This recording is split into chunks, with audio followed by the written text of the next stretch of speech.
Fantastic. Well, look, thank you so much for joining us this morning. It's great to see you all. And just before we start, I just want to say how great is it to be back in the XL for Learning Tech. Yep. Super exciting. So good to be back face to face again. And thank you for joining us. We really do appreciate you giving us your time this morning.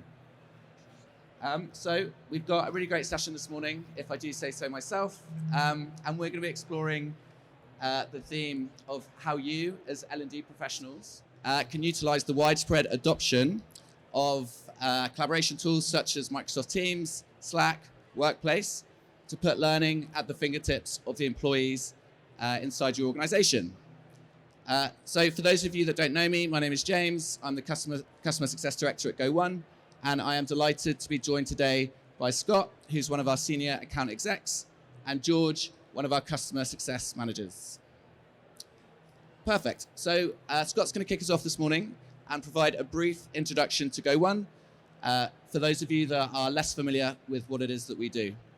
He's then going to be talking about social learning and the benefits associated with utilizing collaboration tools to make learning accessible and at the heart of the communities that exist inside your organization.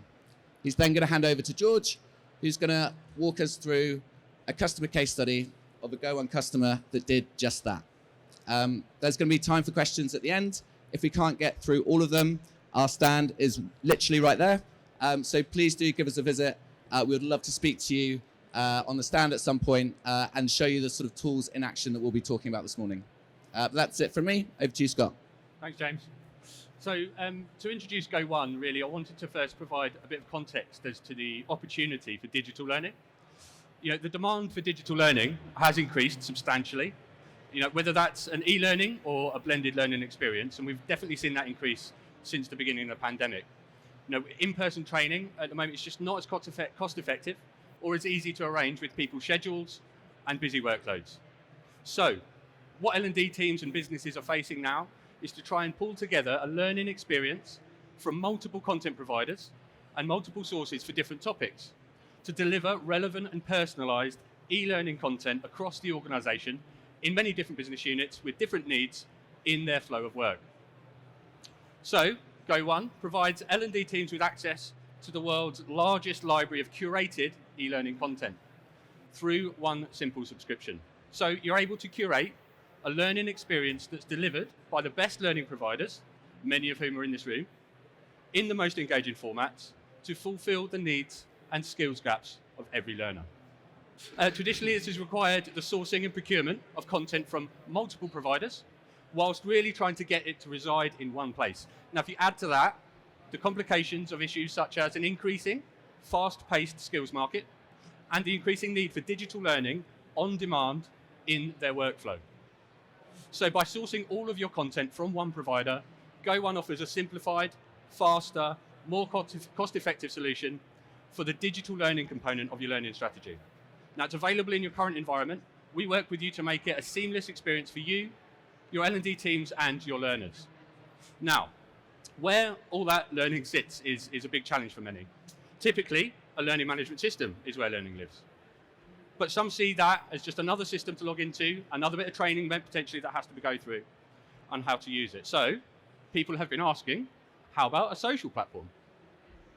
More and more people are used to using social platforms in and out of work. Now, because of the pandemic, companies had to be agile and change the way they worked. Many of you, I'm sure, saw this. Now, the use of Teams and Slack skyrocketed. So it really begged the question, surely there's a way to surface learning in such platforms? Well, we can. And if you think about remote or hybrid is going away, just this week, a survey of Apple employees has shown that 76% were dissatisfied with their return to work policy, and a large portion of those were looking for somewhere that could be more flexible. So if you think hybrid remote learning is going away, it's not. And why would you want them to? You know, these platforms are one way to really help increase learner engagement by removing some of those steps that typically you would need to follow. So potentially you might have to go into access the LMS system, taking people outside of their typical flow of work. Now, you might use single sign-on to make that step easier, but it is an extra step. So with so many people using social apps in their personal life, it really wasn't a huge leap to get social apps integrated into the work life. Now, if you add to that peer-to-peer recommended learning is driving engagement just by being not so prescriptive. When people are learning from each other, there tends to be more engagement.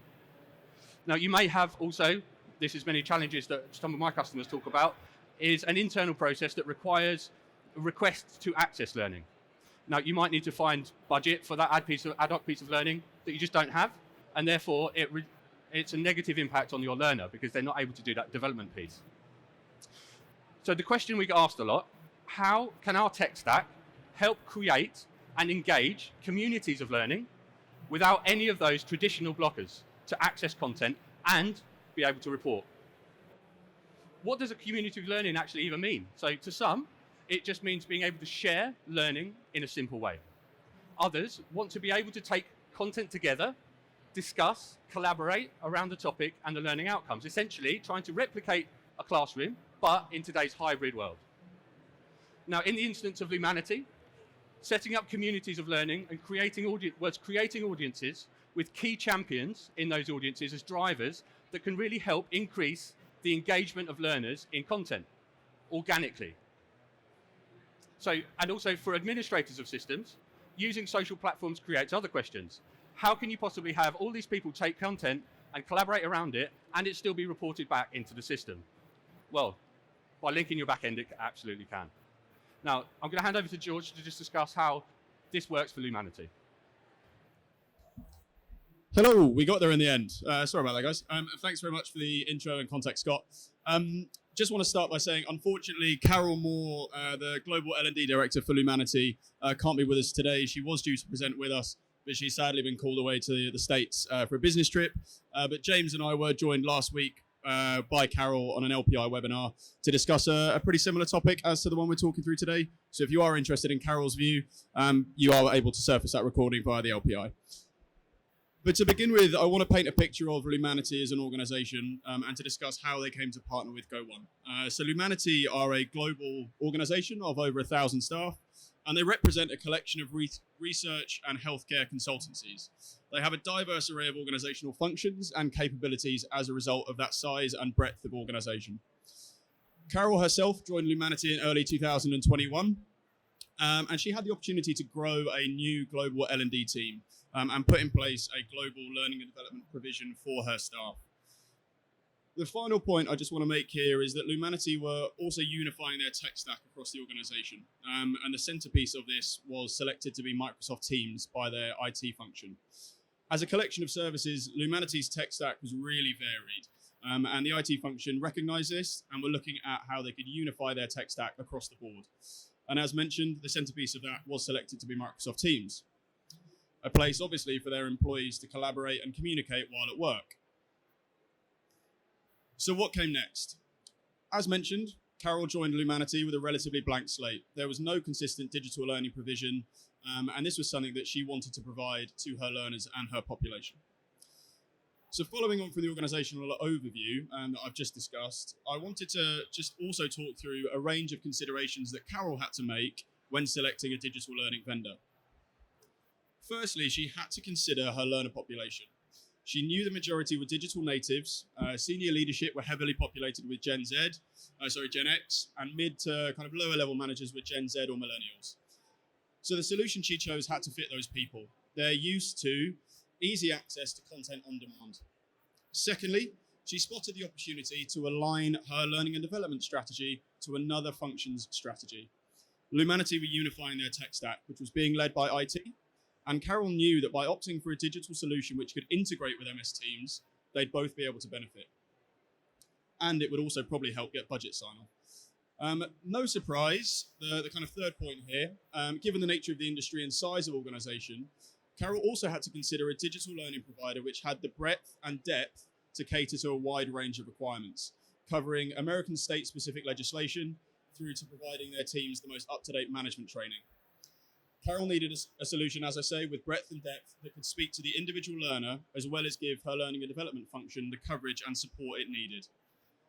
Finally, Carole knows that learning and development doesn't sit still, as we can see today, and as a result, she wanted to partner with a dynamic organization whose library of content is always growing. So So what was the solution? Well, rather unsurprisingly, having heard from Scott, and given that we're presenting today, the solution Carole chose to support her digital learning and development strategy was Go1. The Go1 solution met and exceeded all 4 of the previously discussed considerations. Utilizing Go1's content via MS Teams gave her digital natives easy access to on-demand content with as few clicks as possible. She can support the IT functions strategy by promoting a new digital learning provision only available via Microsoft Teams. There is no external platform involved for the end learner. Go1's solution also gives Lumanity's learners access to over 200 of the world's leading providers, meaning all operating units within Lumanity's body are supported through Go1's content library.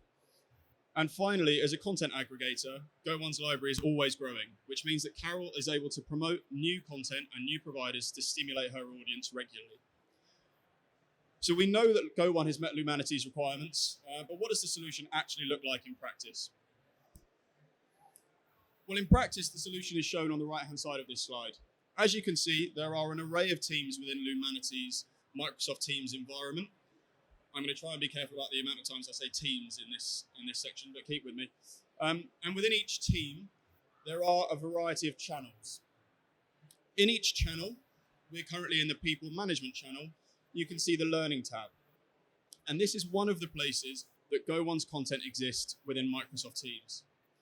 From this page, learners are able to view relevant, curated content from Go1's library pertinent to the topic of people management. The team shown is My Learning Hub, and this was a global team that Carole created, which incorporates all of Lumanity's staff and has individual channels on topics that are in demand across the organization. What I want to focus on here is the development of communities of learning that Lumanity have seen since utilizing this technology, and it's something that Scott touched on earlier. So how did Carole develop these communities of learning? Well, firstly, she went on a recruitment drive to identify subject matter experts who represented communities in Lumanity and had a passion for learning. They became her learning champions, who were at the core of these communities. She knew that she'd have to take people on this journey with her, and given the size of the organization, she needed people across the organization to support her in that. She also realized that she needed to utilize peer-to-peer influencing, and these learning champions became pivotal to this strategy as they became voices in the community for both Go1 and Microsoft Teams. The Microsoft Teams functionality further enabled these communities to develop as people were collaborating on their learning requirements within the files section of each team and then engaging in learning material within the learning area. Carole is also able to regularly promote learning within the chat section of each team, making it easier for learning and development's voice to be heard and seen across the organization. I think the final point that I'm going to touch on, if I remember correctly, is what has all of this meant in the way of results. So I've been working with the team at Lumanity for getting on to around 6 months now, and we launched the project around 3 months ago. So the insights that we have on the slide are just some stats that I've kind of picked out and I wanted to share today. One of the ones that I'm most proud of actually is that all of the enrollments in Go1's content across the board since we launched have been self-enrolled and self-directed. Carole has not prescribed any learning to any of her learners. So learners are finding this material themselves within teams through, as I've mentioned previously, the structures that we've put in place. And they're finding a lot of it. Since we launched around 3 months ago, 60,000 minutes of learning has either been completed or is in progress.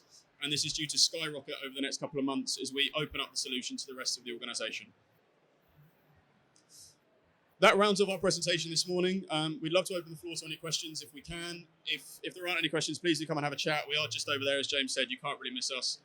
But that is all from us this morning. Thank you.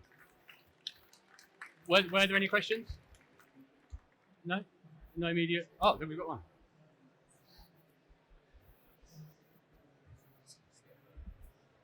Hello guys, thank you for your presentation. Sorry, I lost my voice. Yes, you all are great. And let me ask you, you were saying that there were some learning communities that they needed to learn in Microsoft Teams.